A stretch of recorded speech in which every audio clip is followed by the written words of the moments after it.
Il y a peu de monde pour se préoccuper des conditions dans lesquelles ces Jeux sont organisés.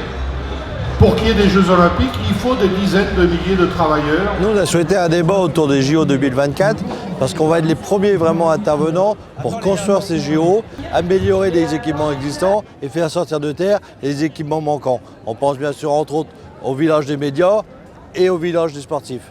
Nous allons être partie prenante, organisateur de l'organisation des Jeux Olympiques. Et ça serait une première mondiale, puisque jamais jusqu'à présent, une ville organisatrice des Jeux n'a intégré des représentants syndicaux dans la phase de préparation. Way to the Olympics, the way to the FIFA World Cup, if I have to visualize it simply, is full of dead construction workers. All the big events of the past 10 years, we have seen bad situation of the working people as they build up the stadium, as they build up the trains, the metros. So, what kind of issues do you see? Overtime, not paid. Workers not given salaries. Workers not paid their social security.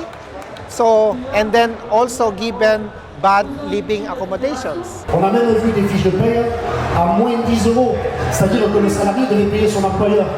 Sur ces questions-là, on travaille beaucoup avec les camarades de l'IBB, mais aussi de la Fédération européenne des travailleurs du bois et du bâtiment. Nous, on dit stop. On veut effectivement construire des événements sportifs, mais avec des droits sociaux. C'est pour ça que Bernard Thibault a réussi à obtenir, il faut la faire vivre, c'est notre responsabilité, une charte sociale pour encadrer les salariés qui interviendront pour construire ces équipements. Là, nous avons plusieurs dispositions. Par exemple, je suis en train de discuter de la mise en place d'une maison réservée aux travailleurs des chantiers dans lesquels ils pourront avoir à la fois des renseignements sur leurs droits, accès à des prestations du type transport, restauration collective, voire pratique du sport, mais aussi des règles en matière d'accès à la formation. Je citerai Thomas Bach qui disait, parce qu'on est parti aussi en étant dupe de rien, mais notamment en disant en 2014, donc le nouveau président du CIO de l'époque, le CIO doit être lui-même porteur de changement sous peine d'y être contraint par les critiques, les manifestations d'hostilité des populations et le désistement des villes tentées par une candidature. Voilà. The labor inspectorate by the government is not enough to check the abuses that is happening in the construction sector. So the guarantee always is there's a trade union structure, the trade union is working from the work site to the sector, to the national level, and to the international level. So this is why in the BWI family, in which the CGT construction is part of, is very much involved to develop a campaign with the French trade unions for the 2024 Olympics.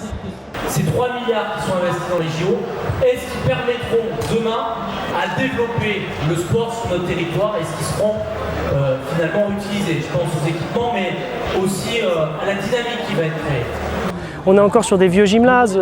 En été, vous n'avez pas de climatisation. En hiver, vous n'avez pas de chauffage. C'est assez compliqué pour les athlètes au moment de la préparation de l'événement. Et puis pour le public, on sent, il y a une certaine négligence quand même dans de l'entretien. On a vraiment l'impression que le sport en France, c'est... Si vous n'êtes pas dans le foot, faut être clair, dans le foot ou bien dans certains, ou le tennis, qui ont des belles, on a des belles infrastructures. Au niveau sport de combat, sport co, c'est pas forcément, c'est pas ce qu'on fait de mieux en France. On est encore en train d'évoluer dans de vieilles salles, de belles salles, mais qui ont besoin d'être rénovées. Donc moi, je pense que de belles choses vont se faire pour les JO, et j'espère pouvoir en profiter derrière, tout de suite derrière, voilà. Que ça ne serve pas, que cet investissement assez colossal ne serve pas juste pour un événement. Et nous, on veut des équipements modulables, la piscine qui va être coupée en 3, qui va servir dans les lycées. On veut des équipements qui vont s'ouvrir à la société, s'ouvrir aux associations. On veut des équipements qui, demain, les jeunes trouveront plaisir en rentrant dans un stade en se disant ici, il y a eu un tel qui a eu une médaille d'or, ici, il y a un tel qui a été courageux, ici, il y a un tel qui a réussi. Et en rentrant, le jeune se dira peut-être qu'un jour, c'est moi qui serai au plus haut. C'est en les prenant tout petits, en prenant aussi dans un effet masse, qu'on arrivera à faire d'eux les champions de demain. Et notre jeunesse, c'est nos champions de demain.